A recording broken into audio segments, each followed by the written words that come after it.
Hello दोस्तों, कैसे हैं आप सब। मैं डॉक्टर यूवी सिंह, नारायण नेत्रालय प्रतापगढ़ की तरफ से आप सभी लोगों को आज की वीडियो में 7 ऐसे जबरदस्त फलों के बारे में बताने चल रहे हैं जिनसे आपका शुगर लेवल बहुत ही अच्छी तरह से कंट्रोल में हो जाएगा। तो चलिए वीडियो को शुरू करते हैं। जैसा कि चाहे डायबिटिक पेशेंट हो, चाहे फुली डायबिटिक पेशेंट हो, या किसी को डायबिटिक स्टार्ट हो रहा हो, अगर उनकी डाइट मेंटेन नहीं रहती है, खाने पीने की चीजों पे परहेज नहीं करते हैं या खाने पीने की चीजों में बचाव नहीं करते हैं, तो चाहे जो भी मेडिसिन ले लें, चाहे इंसुलिन ले लें, उनका डायबिटिक कभी भी कंट्रोल लेवल पे नहीं रहेगा। तो आज आप लोगों की डाइट में हम 7 ऐसे जबरदस्त फलों के बारे में बताने चल रहे हैं जिसका सेवन करने से आपका डायबिटिक लेवल बहुत ही अच्छे से मैनेज रहेगा। तो आइए चलते हैं। पहले फल जिसका नाम है करेला। जी हाँ दोस्तों, करेला की सब्जी बना करके खाइए, या कच्चा करेला खाइए, या करेले को पीस करके लेने पे आपका डायबिटिक लेवल बहुत ही अच्छे से कंट्रोल में रहेगा। आम सीजन में जब आपको करेला न मिले तो करेले को काट करके उसको आप सुखा लीजिए और उसका चूर्ण बना करके डेली सुबह 2 चम्मच सुबह डेली उसका सेवन करिए, जिससे आपका डायबिटिक लेवल बहुत ही अच्छे से कंट्रोल में रहेगा। तो दोस्तों आइए अगला फल के बारे में बताते हैं जिसका नाम है जामुन। जी हाँ दोस्तों, आप में से काफी लोग जानते होंगे कि जामुन का रस पीने से हमारा शुगर लेवल कंट्रोल में रहता है। तो उसी तरह से जामुन का फल और उसके जो सीड्स होते हैं, बीज होते हैं, उनका सेवन करने पे हमारा शुगर लेवल जो होता है वो काफी अच्छे से मैनेज रहेगा। जामुन के जो सीड्स होते हैं उन्हें भी आप पीस करके उसका चूर्ण बना लीजिए। सुबह बासी मुंह या सुबह हल्का ब्रश करने के बाद 2 चम्मच लीजिए, जिससे आपका डायबिटिक काफी मेंटेन रहेगा। इस लेवल में तीसरा फल हम आपको बताने चल रहे हैं जिसका नाम है कद्दू। जी हाँ दोस्तों, कद्दू भी शुगर लेवल को काफी अच्छे से कंट्रोल करता है। कद्दू का सेवन करने से भी शुगर काफी अच्छे से कंट्रोल में रहेगा। चौथा फल आपको बताने चल रहे हैं, चौथा फल है भिंडी। जी हाँ दोस्तों, भिंडी भी हमारे शुगर लेवल को कंट्रोल में रखता है, क्योंकि भिंडी भी शुगर के स्तर को अपने कंट्रोल में लाता है, इंसुलिन के सिक्रेशन को बढ़ाता है और इससे भी शुगर हमारा कंट्रोल में रहेगा। 5वां फल जिसे कि सेव बोलते हैं। काफी लोग कहते हैं कि सेव को खाने से शुगर बढ़ जाता है, जबकि ऐसा नहीं है। सेव खाने पे भी, सेव के छिलकों का सेवन करने पे हमारा जो शुगर लेवल है वो कंट्रोल रहेगा। खास तौर से सेव के गुदे को परहेज करें, क्योंकि सेव के गुदे खाने पे शुगर लेवल बढ़ता है, लेकिन उसके छिलकों का प्रयोग कर सकते हैं या डेली 1 सेव खा सकते हैं। उससे कोई आपका शुगर लेवल पे कोई फर्क नहीं पड़ेगा। जी हाँ दोस्तों, 5वां फल जिसका बताने जा रहे हैं चिया सीड्स। चिया सीड्स जो होता है इसका प्रयोग आप डेली करिए, जिससे कि आपका शुगर लेवल काफी अच्छे से कंट्रोल में रहेगा। चिया सीड्स में ओमेगा 3 फैटी एसिड पाया जाता है। ओमेगा 3 फैटी एसिड जो होता है वो हमारे शुगर लेवल को कंट्रोल करता है, जिससे कि हमारे जो नर्व होती हैं वो डैमेज होने से बचती हैं। और 7वां आखिरी फल जिसे बताने चल रहे हैं वो है गोट्स। जी हाँ दोस्तों, गोट्स का सेवन करने पे भी आपके शुगर लेवल काफी कंट्रोल में रहेगा। शुगर जो कि ऐसी बीमारी है, जब ये बढ़ने लगती है तो हमें बहुत सारी बीमारियां होती है, जैसे diabetic nephropathy, diabetic neuropathy, diabetic retinopathy, और इन सभी बीमारियों में नसें जो होती हैं वो खराब होने लगती हैं और हमारा जो शरीर है वो दिन पर दिन कमजोर होता चला जाता है। इसलिए आप सभी लोग इस बीमारी के में खास तौर पे ये सभी जितने हमने फलों के नाम बताए इनका प्रयोग करिए और इनसे आपका शुगर लेवल कंट्रोल में रहेगा। और आशा करता हूँ हमारे द्वारा दी गई जानकारी से आप लोगों को लाभ मिलेगा। आने वाले वीडियो में कुछ और भी चीज़ों को हम लेकर के आएंगे। तब तक के लिए धन्यवाद। नमस्कार दोस्तों, नारायण नेत्रालय में आप सभी का स्वागत है। आइए आज हम आप लोगों को आँख के बारे में कुछ बताने चल रहे हैं, जो बिल्कुल साधारण चीज है, क्योंकि आज के समय में आँख है तो जहान है। आँखें बहुत ही मूल्यवान है, इसका सभी लोग ध्यान रखें। एक स्वस्थ आदमी को आंखों से देखने के लिए क्या क्या चीजें ठीक होनी चाहिए वो हम बता रहे हैं। जैसा कि काफी लोग जानते होंगे, आंखों में बहुत सारे पार्ट होते हैं, आंख के बहुत सारे भाग होते हैं, जैसे कि cornea, sclera, lens, anterior chamber, posterior chamber, retina, optic nerve, conjunctiva. लेकिन इन सब में जो सबसे ज़्यादा जरूरी होती है हमारी आंखों के लिए, जिससे कि हमें पूर्ण रूप से साफ दिखाई देता है, वो 5 होती है।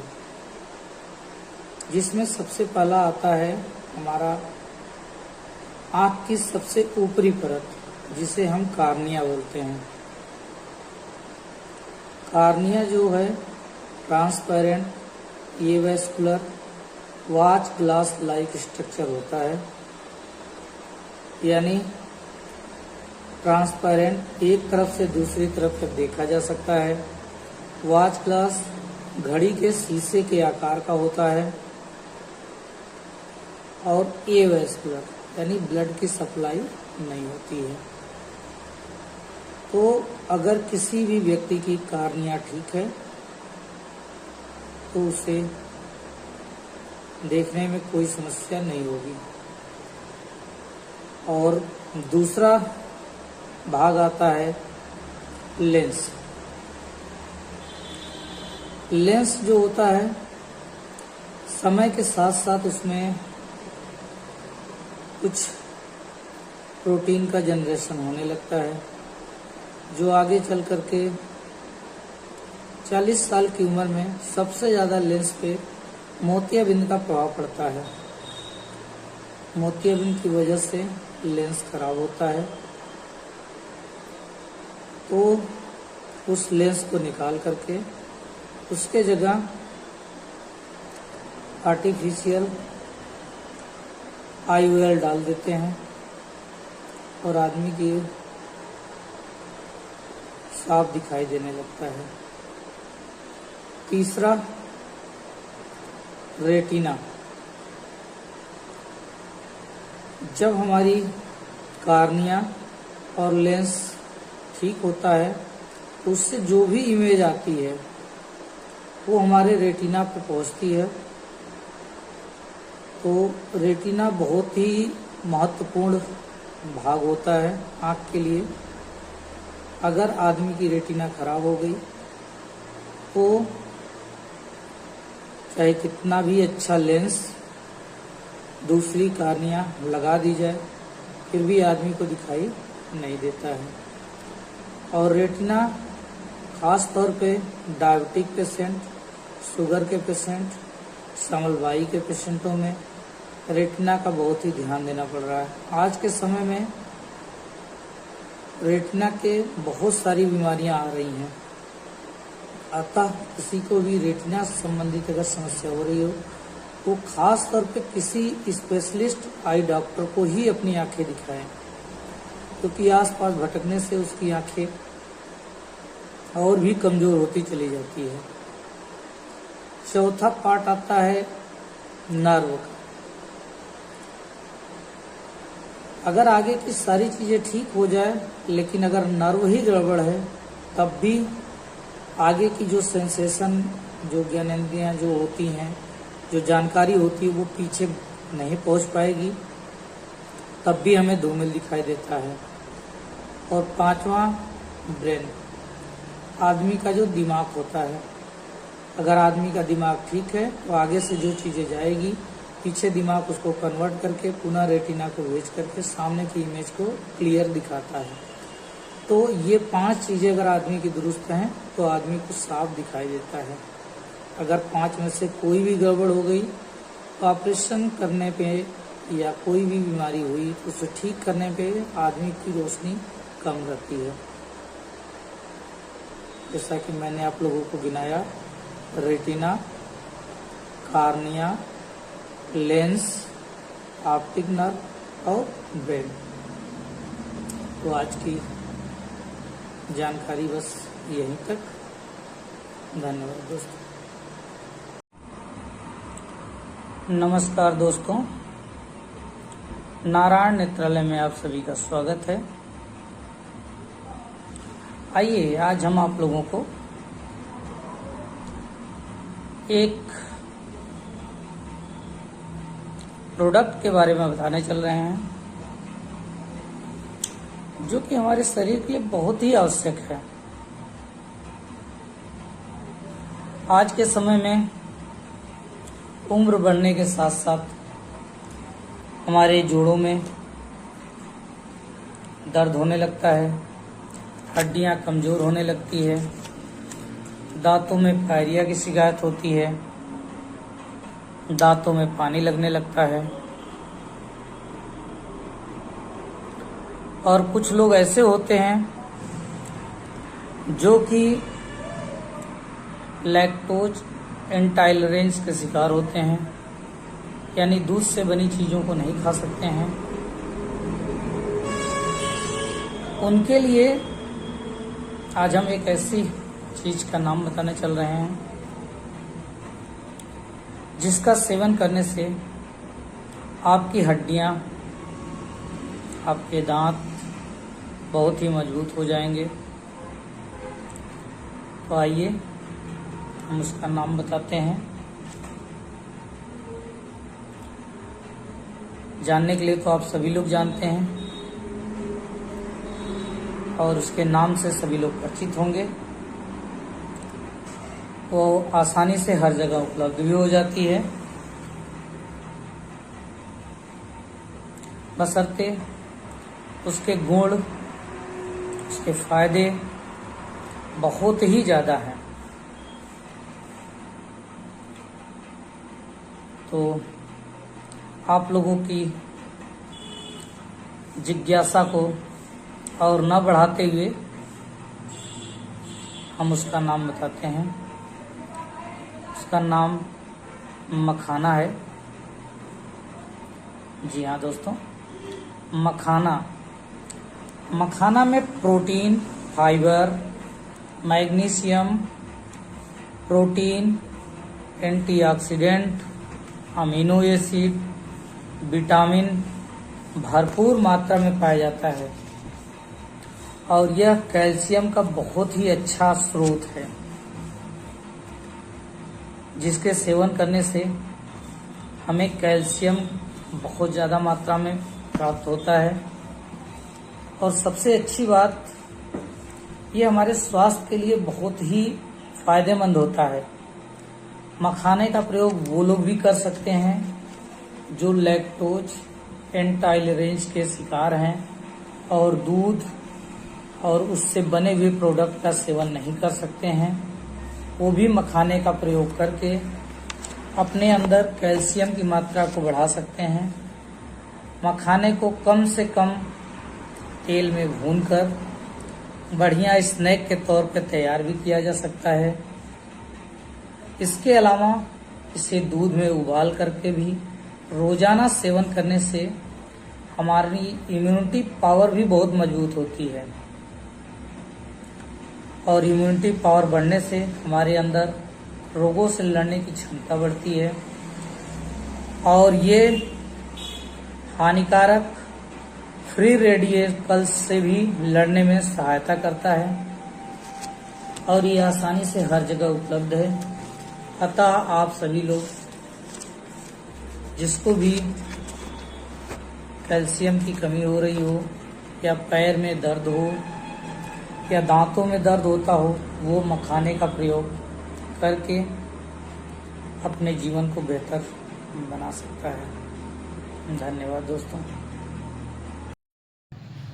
हेलो दोस्तों, नमस्कार। कैसे हैं आप सब? आइए आज हम आप लोगों को डॉक्टर साहब के पास लेके चलते हैं, जो आप लोगों को एक बहुत ही महत्वपूर्ण जानकारी देंगी निस्टैगमस के बारे में। तो आइए चलते हैं और डॉक्टर साहब से बात करते हैं। जी नमस्कार डॉक्टर साहब। निस्टैगमस और आई शेकिंग, यस। तो कुछ लोगों का ना आँखी ऐसे शेक होता रहता है, जिसको हम बोलते हैं निस्टैगमस और डांसिंग आईज और उबली आईज।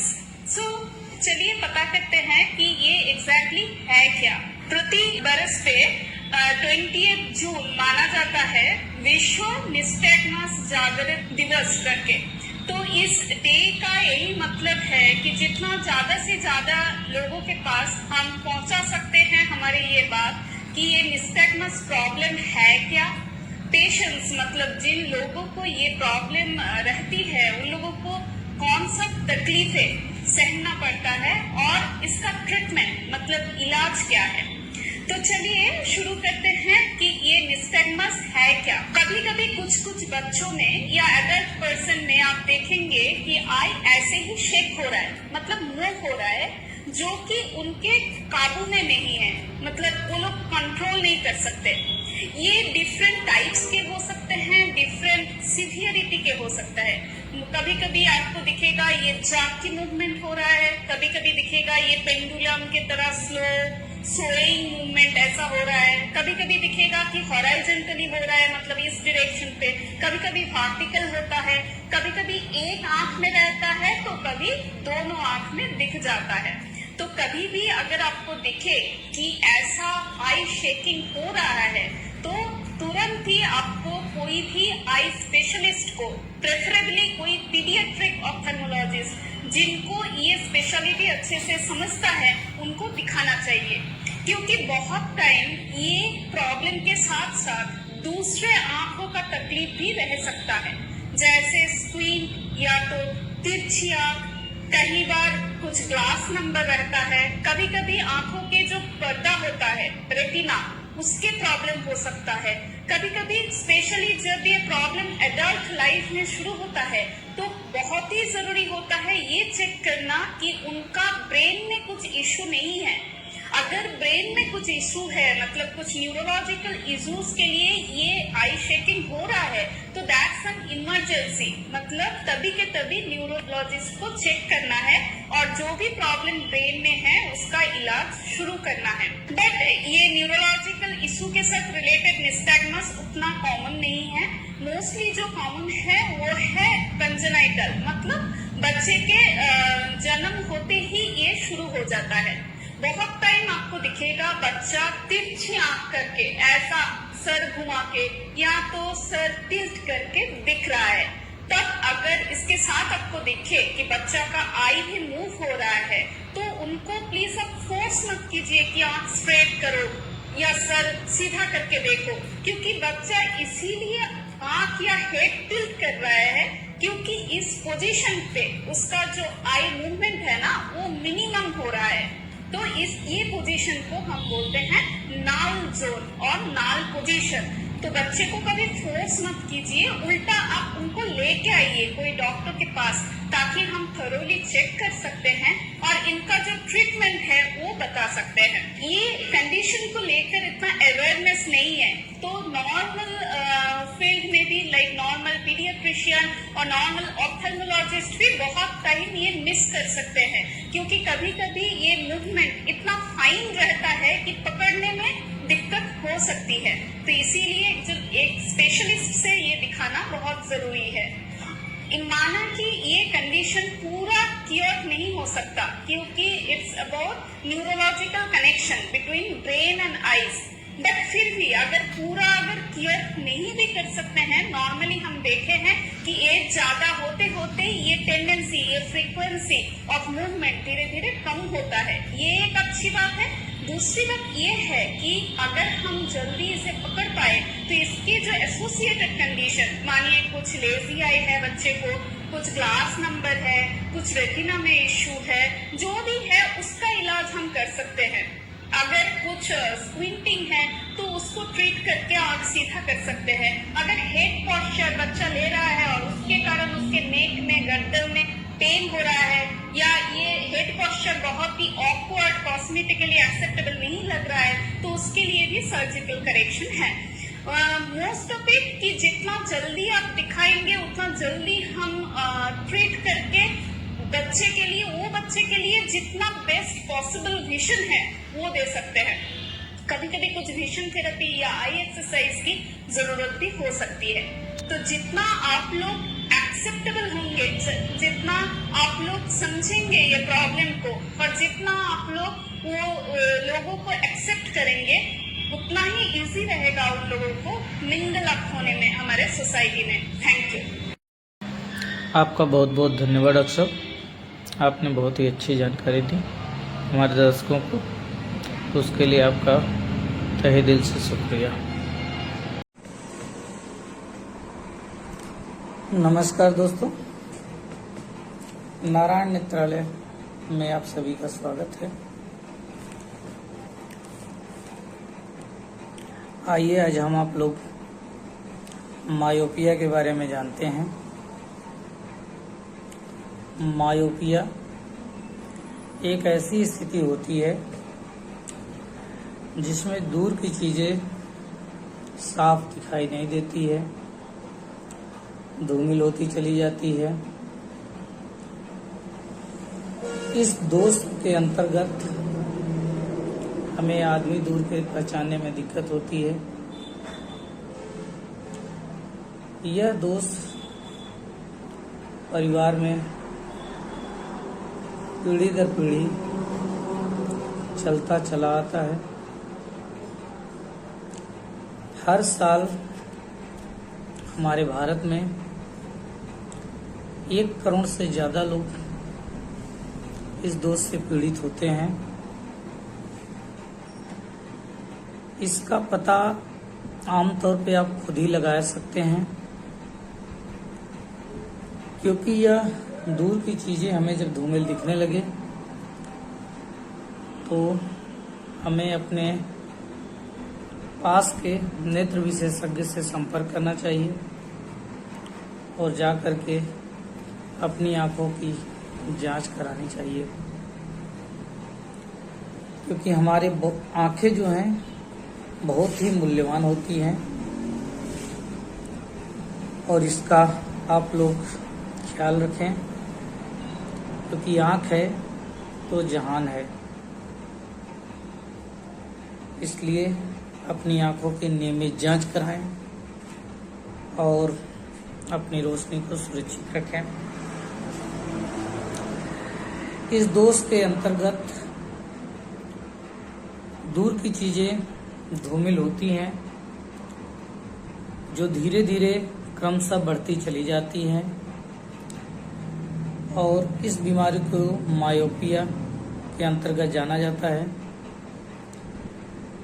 जब आंख की पुतली लंबी होती चली जाती है या कार्निया की वक्रता बढ़ती चली जाती है, इस कंडीशन में हमारे आंख पे पड़ने वाली जो रोशनी होती है वो रेटिना तक नहीं पहुंच पाती है और रेटिना के पहले ही रुक जाती है, जिससे हमें दूर की चीजें धूमिल दिखने लगती हैं। इस बीमारी का सबसे आसान उपचार जो है चश्मा होता है। चश्मा लगा करके इस बीमारी को कंट्रोल किया जा सकता है। और इसके अलावा इस बीमारी में आप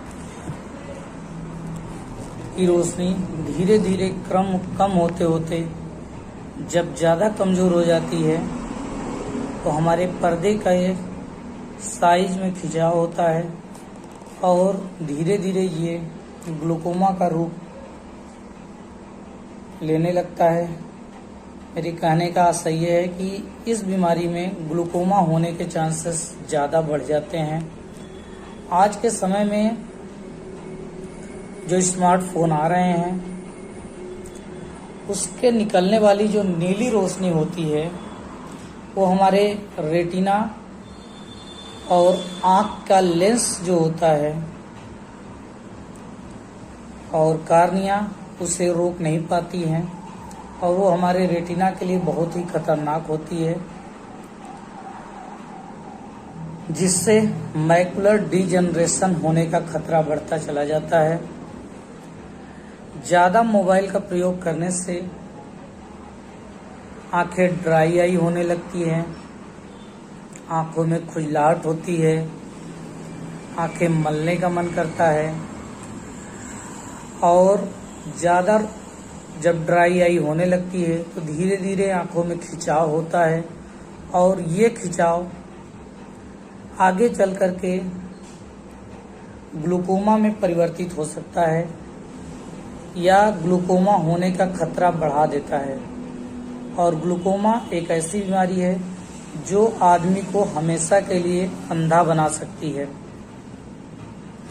अतः आप लोग अपनी आंखों की देखभाल करें और मायोपिया से बचने के उपाय जो होते हैं, अगर हम मायोपिया से बचना चाहते हैं तो हमें विटामिन ए से लेकर के ई तक की सभी विटामिनों का सेवन करना चाहिए और खाद्य पदार्थ जिसमें विटामिन ए ज़्यादा पाया जाए उसका सेवन ज़्यादा करना चाहिए, जैसे कि omega 3 fatty acid, zinc, carotenoid का सेवन ज़्यादा मात्रा पे करने पे मायोपिया को रोका जा सकता है। अतः आप लोगों की आंखें मूल्यवान हैं, इसका नियमित रूप से आप लोग ध्यान रखें और हमारी जानकारी देने का मकसद केवल आप लोगों को जागरूक करना है। इसके उपचार के लिए आप अपने नज़दीकी नेत्र विशेषज्ञ से सलाह लें और आंखों की सही देखभाल करें। धन्यवाद दोस्तों। हेलो दोस्तों, कैसे हैं आप सब। आज पुनः एक नई वीडियो में आप लोगों के सामने एक नई जानकारी लेकर के आए हैं। जैसा कि काफ़ी मरीजों को काफ़ी सारी समस्याएं होती हैं कि ऑपरेशन के बाद हम कौन सा खाना खाएं, क्या करें, कब तक चश्मा लगाएं, कितना देर लगाएं, सर से नहाना है कि नहीं नहाना है, कौन सा भोजन खाएं। ये सारी चीज़ें काफ़ी लोगों को जानने में बहुत ही परेशानियों का सामना करना पड़ता है। तो ऑपरेशन के बाद अगर आप मोतियाबिंद का ऑपरेशन कराने आ रहे हैं तो खाना खा करके आइए, खाली पेट आने की कोई ज़रूरत नहीं है। और ऑपरेशन के बाद आप जो भी दवाओं का सेवन करते हैं या किसी भी बीमारी से आप पीड़ित हैं, चाहे आपको बीपी है, शुगर है या कोई और समस्या है, गांठ की बीमारी है, तो आप उसकी दवाएं नियमित रूप से लेते रहेंगे, क्योंकि वो दवाएं बंद आपको नहीं करनी है। इसके अलावा आप कहीं भी आप बाहर जाने फिरने घूमने फिरने अगर जा रहे हैं तो काला चश्मा लगा करके आप अगले दिन से अपना घूमने फिरने का काम कर सकते हैं। और जैसे कि अगर आप कहीं टहलने जा रहे हैं या पढ़ना लिखना है, टीवी देखना चाहते हैं तो काला चश्मा लगा करके आप टीवी भी देख सकते हैं। आंखों पे बहुत ज़्यादा जोर न पड़े। नहाने के लिए आप गले के नीचे से अगले दिन से आप नहा सकते हैं, सर से नहीं नहाना है आपको। आँख में कीचड़ या कुछ भी आ रहा है तो सुबह गर्म पानी कर लीजिए, उसमें एक साफ कपड़ा डाल करके 5 मिनट तक कपड़े को खौला दीजिए। उसके बाद जब पानी ठंडा हो जाए तो कपड़े को निचोड़ लीजिए। निचोड़ने के बाद आंखें बंद करके आराम से पूरा चेहरा आराम से आप पोंछ सकते हैं। आंखों में पानी नहीं जाना चाहिए, क्योंकि कच्चा पानी जाने पे आपको इन्फेक्शन होने का डर रहता है। कच्चा पानी जाने पे बहुत सारी बीमारियां होती हैं, हाइपोपियन बनने का डर रहता है। तो ये पस अगर बनी तो फिर आंखों की रोशनी आपकी धीरे धीरे कम हो जाएगी, तो फिर डॉक्टर को उसमें दवा चलाना पड़ेगा, फिर काफ़ी ज़्यादा आपको भी परेशानी होगी, क्योंकि आपको धूमिल दिखने लगेगा। तो इसलिए ऑपरेशन जितना ज़्यादा जरूरी, साफ सफाई जरूरी है, उससे कहीं ज़्यादा आपको देख रेख करना जरूरी है। क्योंकि डॉक्टर ऑपरेशन करने के बाद आपकी रोशनी तो अगले दिन आ जाएगी, लेकिन अगर आप देख रेख नहीं करेंगे तो आपकी रोशनी धीरे धीरे कम हो जाएगी। तो इसलिए आप लोग ऑपरेशन कराने के बाद अपनी आंखों का सही से, खास तौर पे 5 दिनों तक खास तौर से उसका बहुत ही अच्छे से देख रेख रख रखाव करिए। उससे आप नहाने धोने की सारी चीज़ें गले के नीचे से आप करिए। साफ कपड़े का प्रयोग करिए। बार बार आंखों को मलना नहीं है, आंखों को छूना नहीं है। जो भी आंसू या कुछ भी बहता है तो काला चश्मा अगर आप लगाए हैं तो उसके नीचे से ही आपको पोंछना है, आंखों को छूना नहीं है। क्योंकि आंखें छूने पे आपके हाथ में बैक्टीरिया, डस्ट होते हैं और वो आंखों में इन्फेक्शन कर लेते हैं। तो ये सारी चीज़ें, सावधानियां आप बरत सकते हैं, जिससे आपकी आंखें बिल्कुल ठीक रहेगी। धन्यवाद। क्या आप जानते हैं कि दुनिया भर में लगभग 15% लोग माइग्रेन की समस्या से प्रभावित हैं। आज की इस वीडियो में हम बात करेंगे माइग्रेन के बारे में, जो सिर्फ एक सर दर्द ही नहीं है बल्कि एक गंभीर न्यूरोलॉजिकल कंडीशन है। एक ऐसी, अगर आप भी माइग्रेन के दर्द से परेशान हैं या आपके जान पहचान में किसी को ये प्रॉब्लम है, तो ऐसे में इस वीडियो को जरूर देखिए या फिर ऐसे लोगों के साथ इसको शेयर जरूर कीजिए, ताकि उन लोगों को माइग्रेन से छुटकारा पाने में कुछ हेल्प हो सके। तो चलिए शुरुआत करते हैं वीडियो की, ये समझने से कि माइग्रेन एक्चुअल में होता क्या है। माइग्रेन एक प्रकार का हेडेक होता है, लेकिन ये किसी साधारण सर दर्द से काफी ज्यादा अलग होता है। ये एक न्यूरोलॉजिकल कंडीशन है जिसमें ब्रेन के कुछ खास पार्ट्स जो होते हैं वो हाइपर एक्टिव हो जाते हैं, जिससे कि तेज दर्द होता है, जो कि ज्यादातर सर के एक ही तरफ महसूस होता है। माइग्रेन के दौरान दोस्तों, दिमाग में जो ब्लड वेसल्स होते हैं, नसें होती हैं, वो फैल जाती हैं और इन्फ्लेमेटरी सब्सटेंसेस रिलीज होते हैं, जो कि दर्द और दूसरे सिम्टम्स का कारण बनते हैं। अगर सिम्टम्स की बात की जाए तो माइग्रेन के दौरान सबसे पहला सिम्टम तो यही होता है कि सर के आधे हिस्से में बहुत ही ज्यादा तेज दर्द होता है, और ये जो दर्द होता है ये थ्रॉबिंग टाइप का होता है। वैसे माइग्रेन के जो सिम्टम्स हैं दोस्तों, ये पर्सन टू पर्सन वैरी करते हैं, बहुत ज्यादा वेरिएशन होता है, इसलिए कई बार समझना बड़ा मुश्किल हो जाता है कि जो दर्द है वो माइग्रेन का दर्द है या एक आम दर्द है। माइग्रेन में जो सर दर्द होता है वो इतना ज्यादा इंटेंस होता है कि कई बार इंसान की जो डेली एक्टिविटीज होती हैं उन्हें करने में भी प्रॉब्लम होने लगती है। इसके अलावा माइग्रेन के दौरान लोगों को तेज रोशनी और आवाज से भी सेंसिटिविटी हो सकती है। कुछ लोगों को मतली और वॉमिटिंग की शिकायत भी होने लगती है, और कुछ पेशेंट्स में ऑरा भी होता है। ऑरा का मतलब है कि कुछ ऐसे विजुअल डिस्टर्बेंसेस होने लगते हैं जिसमें इंसान को कुछ फ्लैशिंग लाइट्स, उड़ती हुई लाइट्स, या फिर विजन में टेम्परेरी कुछ चेंजेस दिखती हैं। कई बार हॉरिजॉन्टल और वर्टिकल लाइंस दिखने लगती हैं। इस तरह की चेंजेस आपकी नजर में आने लगती हैं। इसके अलावा कुछ लेस कॉमन सिम्टम्स की अगर बात करें तो उसमें आते हैं नमनेस और टिंगलिंग, या फिर बोलने में मुश्किल का होना, और किसी किसी पेशेंट में एक तरफ के हाथ या पैर में कमजोरी का हो जाना। इस तरह के सिम्टम्स भी कुछ लेस कॉमनली देखे जाते हैं। माइग्रेन के अटैक्स की ड्यूरेशन और फ्रीक्वेंसी भी बहुत ज्यादा वेरी करती है। कुछ लोगों को महीने में 1 या 2 बार ही ऐसे अटैक्स आते हैं, वहीं कुछ लोगों में हफ्ते में 1 से ज्यादा बार भी ऐसा हो जाता है। ड्यूरेशन की बात करें तो एक माइग्रेन अटैक कुछ घंटों से लेकर कई दिनों तक भी चल सकता है। अब आप सोच रहे होंगे कि माइग्रेन को हम साधारण हेडेक से आखिर कैसे अलग पहचान सकते हैं, कैसे दोनों को डिस्टिंग्विश कर सकते हैं। तो जान लीजिए कि माइग्रेन में जो दर्द होता है वो तेज और धड़कता हुआ होता है, पल्सेटिंग नेचर का होता है, जो कि ज्यादातर सर के एक ही हिस्से में होता है। इसके साथ साथ रोशनी और आवाज से सेंसिटिविटी, मतली यानी नौजिया की शिकायत, और कभी कभी दिखाई देने में कुछ अगर परेशानी हो रही है, तो ये कुछ ऐसे सिम्टम्स हैं जो कि नॉर्मल हेडेक में नहीं होते हैं। इनसे आप पता चला सकते हैं कि किसी इंसान को माइग्रेन की शिकायत है या फिर नॉर्मल हेडेक की प्रॉब्लम है। के अनुसार माइग्रेन से पीड़ित व्यक्ति अपने काम और पर्सनल लाइफ दोनों के अंदर बहुत ज्यादा प्रभावित हो जाता है। उन्हें काम पर कंसंट्रेट करने में काफी ज्यादा दिक्कत होती है। सोशल गैदरिंग्स से ऐसे लोग जो है वो बचने लगते हैं और उनकी जो नींद है वो भी बहुत ही बुरी तरह से प्रभावित हो जाती है। तो ये अगर हमारे द्वारा दी गई जानकारी आप लोगों को अच्छी लगे तो कृपया नारायण नेत्रालय प्रतापगढ़ के चैनल को सब्सक्राइब, लाइक और शेयर ज़रूर करें। धन्यवाद दोस्तों। आप लोगों को ऐसे ही जानकारियाँ हम देते रहेंगे। आप लोगों का जिस तरह से मुझे प्यार मिल रहा है उसका बहुत सारा धन्यवाद। प्रणाम।